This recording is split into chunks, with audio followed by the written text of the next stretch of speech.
Siya sana pinakamaganda kaso baku-bako ang mukha. So, my dearest friend got married at isa ako sa mga bridesmaid. We're friends for more than a decade. I am single. My friend introduced me to her churchmate na sinasabi niya sa aking ipapakilala nga daw niya. Christian wedding nga pala to kasi born-again Christian sila. So syempre shake hands, hi hello, ganyan. I'm currently breaking out kasi malapit na period ko plus super stressful ng work lately. So talagang ang daming kong pimples sa right, cheek ko talaga.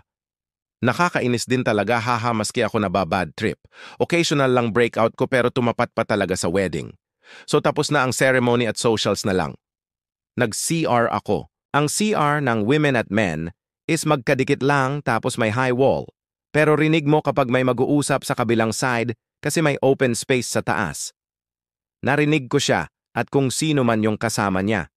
Tinanong siya na pinakilala na ba daw siya ni friend? Sa akin, ang sagot niya. Oo, kanina. Siya sana pinakamaganda sa mga abay kaso sa malapitan, puro baku-bako ang muka. Gagi, haha, nasyukit ako, haha. Hindi ako nasyukt sa panlalait niya sa akin, nasyukt ako sa ugali niya. Buti na lang at tapos na ko mag-CR kaya binilisan kong makaalis. So I acted casual lang after nun.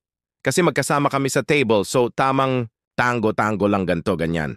Tapos inada ko sa FB kinagabihan. Di ko ina-accept. Ulol ka ba boy? Ang pimples ko gagaling. Pero ang bulok mong ugali, hindi.